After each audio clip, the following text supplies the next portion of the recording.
We got the hits. We got the gist. This is Lagos' #1 lifestyle station, City 1051 FM. Talk about the church and depression. Very many people who are very particular about how they are involved with what's going on in the church are also not left out when stuff like depression decides to strike.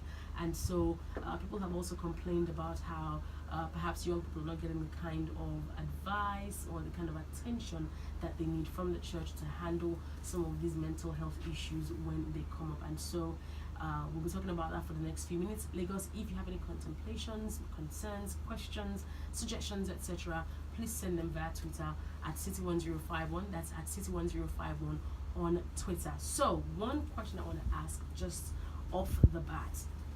People say stuff like, as a child of God, you're not supposed to be depressed.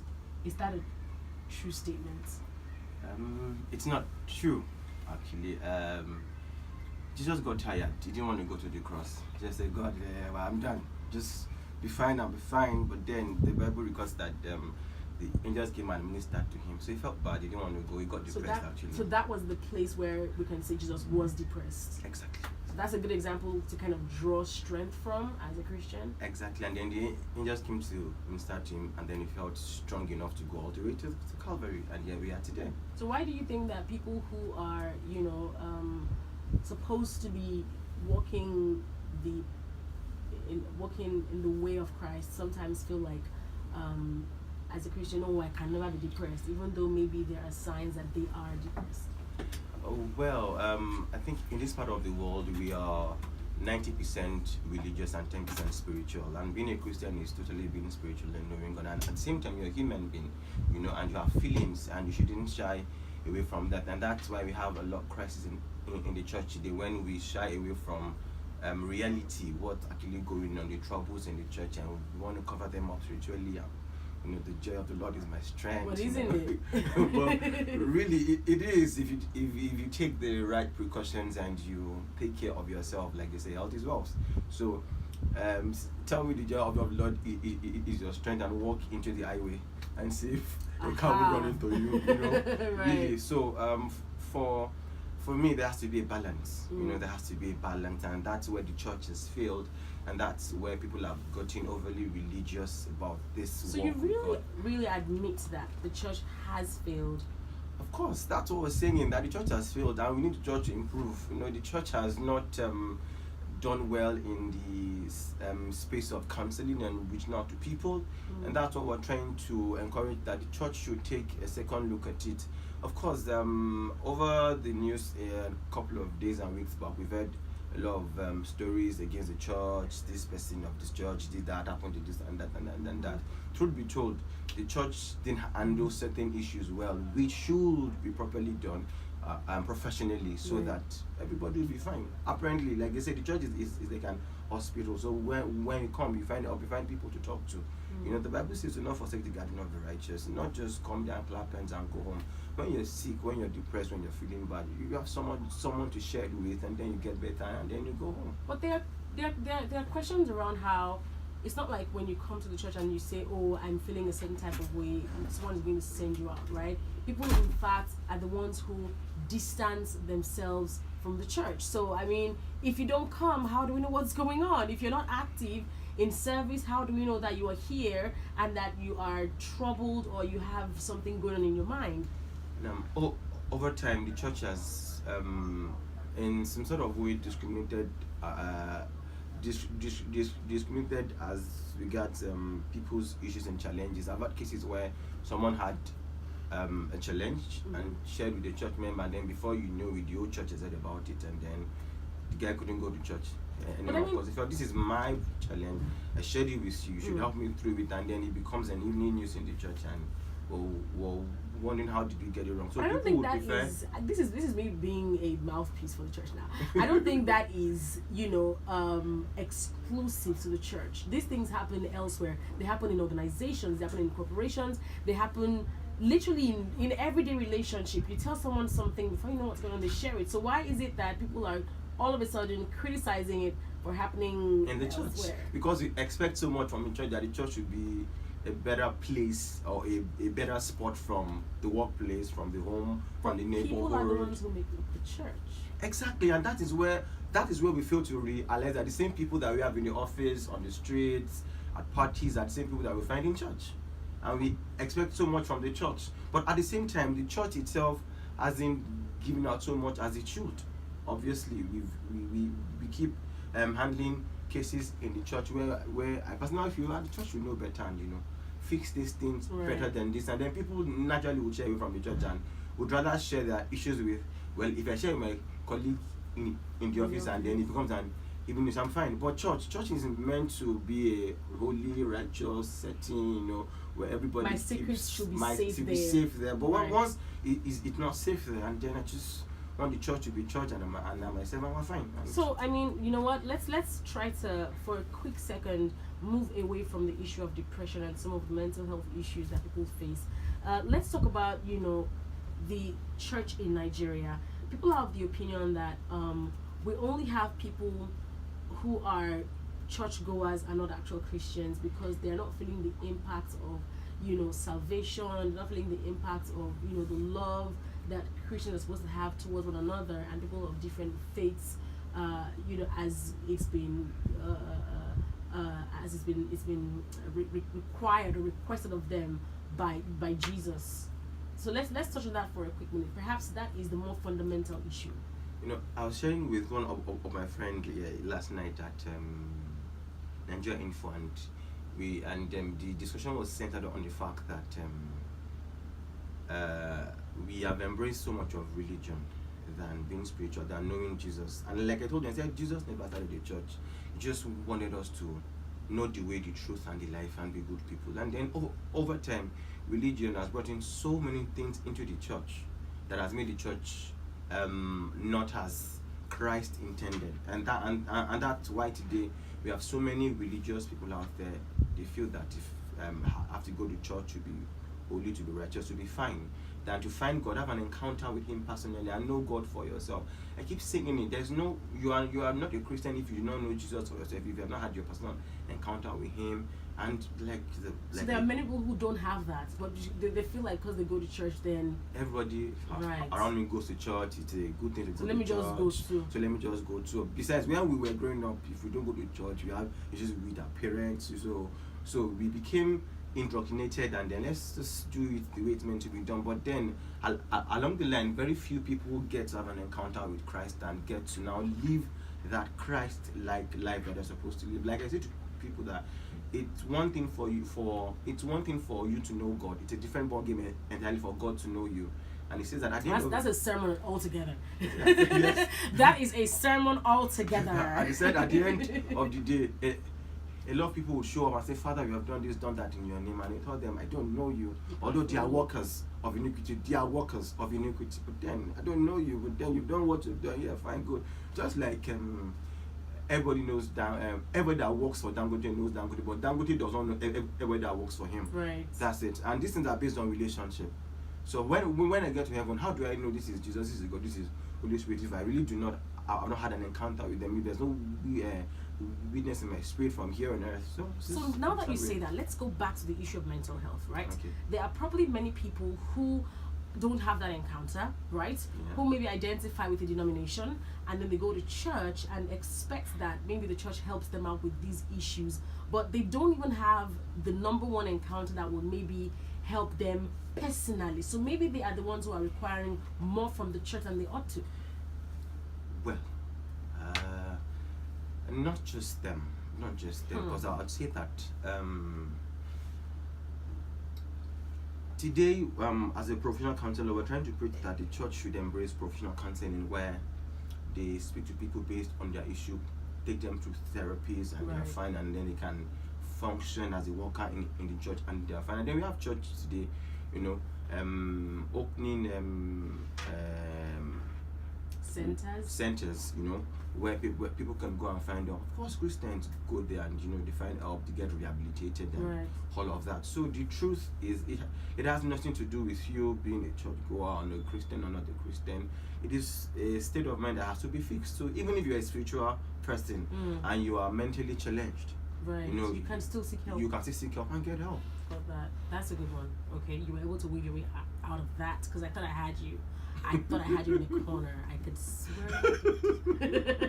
Lagos, if you got questions, send them right away on Twitter at City1051. That's at City1051 on Twitter. Or we have about 5 minutes to take your calls. 0700 1051 1051. These are the numbers to call. There are questions around the abundance of therapists in Nigeria as well as a major factor for the maybe increase of maybe suicides. Some people complain that we don't have good enough people that are helping people out with their mental health issues. Some say when they call some therapists, they don't exactly like their tone. Some say these therapists, switch the mode of professional therapy and counseling and become advisors, and they're telling them, some things that they probably should not be saying. So as a professional therapist yourself, talk on that for me. Okay, what we do as a professional counselor and therapist is we don't decide for you, we don't choose for you. We just walk you through the parts where you can see your choices and make them yourself, and we just make sure that you make the good choices for yourself. All that we do is to show you the paths. Okay, this is that, and then you make your decisions, because we are not supposed to choose for you or decide for you. Right, you are the one who should choose for yourself. You should decide for yourself. So what we do is we just take you through the healing process, and then you decide what you want and what you do not want, and then after you're healed, you can come back and say, okay, I think I walked through this, because at the end of the day, it's going to be about you, not about us. So, and then in Nigeria today, we do not have a good number of professional counselors, and that's why we're trying to ask that the government should give attention to that, where we're able to train counselors professionally, so that they can go by the ethics of the job. And of course, I know one professional counseling place in Lagos where I got trained, and I think if you are also interested, I could refer you there, and I'm sure your mind will be broadened and open to how you can help people, even help yourself, because it starts with yourself. And we say that counselors need to speak to counselors, therapists need to speak therapists. It is only when I'm sane, mentally balanced, that I can help you. True. And that is how it starts. Therapists also go through those bouts of depression as well. Of course. Wow. Of course. Wow. So a few days ago, I had asked, what is the difference between sadness and depression? Okay. Sadness is momentary, because sadness is external. External things brings about you being sad, and then after a while it goes. But being depressed means that you're constantly having a low mood, and then you're struggling to get out of it, but it's really hard. And like it has to have lasted for 3 weeks, and then afterwards you should start seeking help.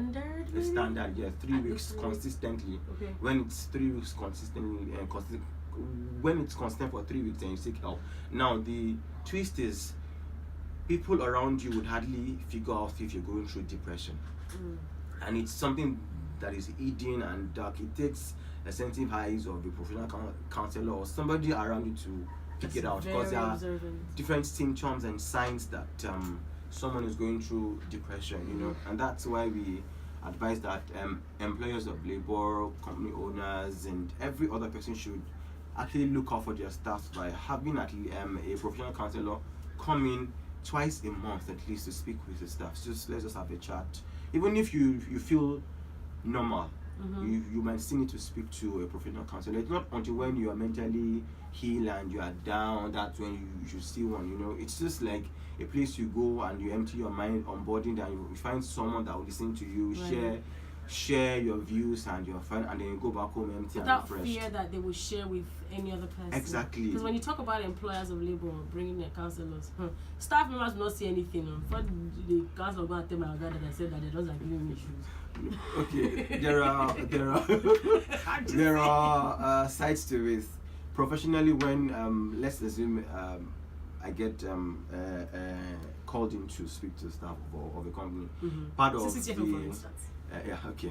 I would have the CEO sign a what's it called? An NDA. An NDA.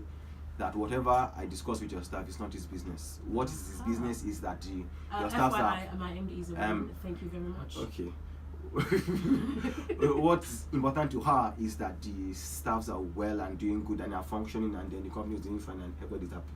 That's what's important to us. So, professionally, there are documents that they sign, and then like MOUs, and then we're fine and we'll go through the whole process. Because the essence is to help those individuals, function better in and outside the office.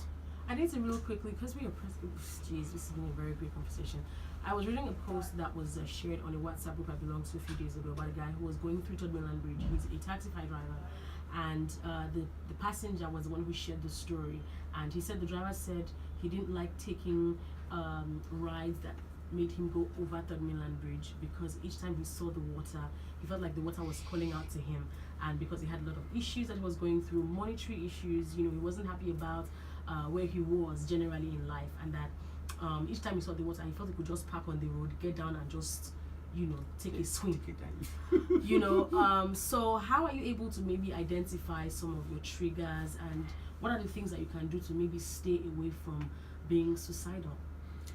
The first thing is to speak to someone, and the second point is to change environment. Most times the environment that we are in are actually not too healthy for us, as when we are already suicidal. We like to use the word because we're in this thing together.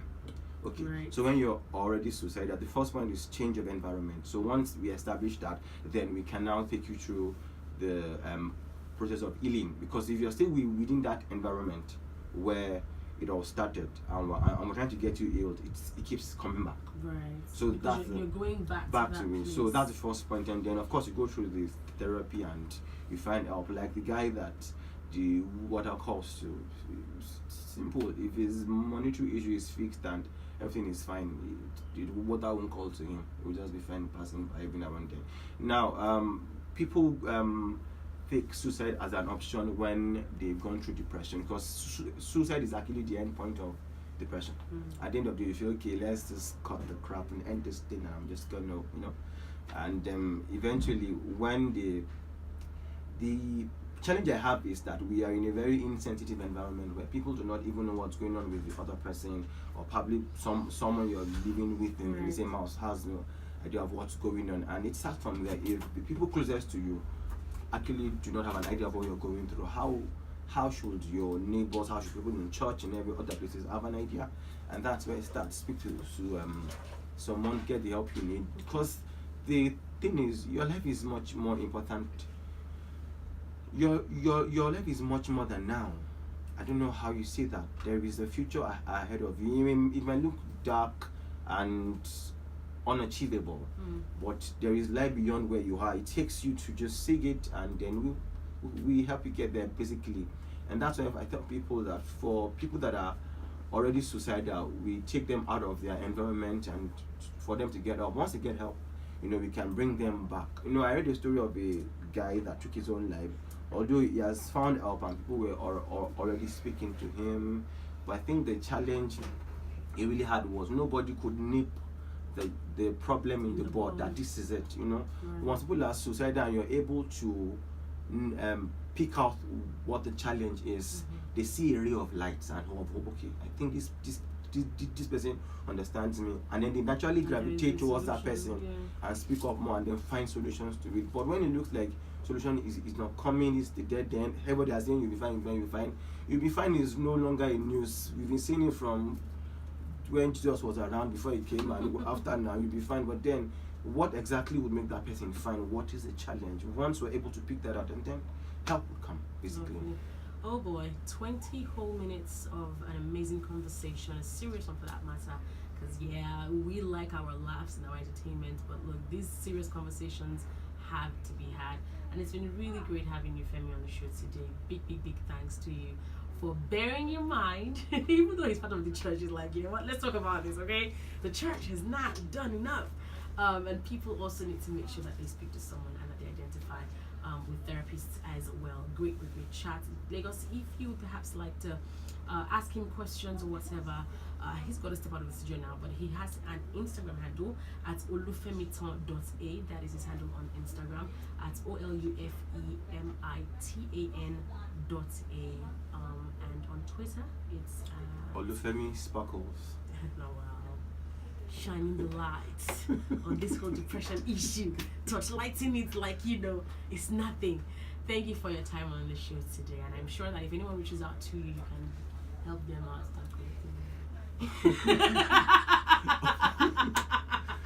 Well, I didn't say that out loud. Mental health is important. It is, isn't Thank it? you, buddy. It is. So, It is. thank you for having me, Joe. Thank you for coming on the show. Really do Thank you for appreciate that. having me. If you have questions, Lagos, you can send them. We got the hits. We got the gist. This is Lagos #1 lifestyle station. City 1051 FM.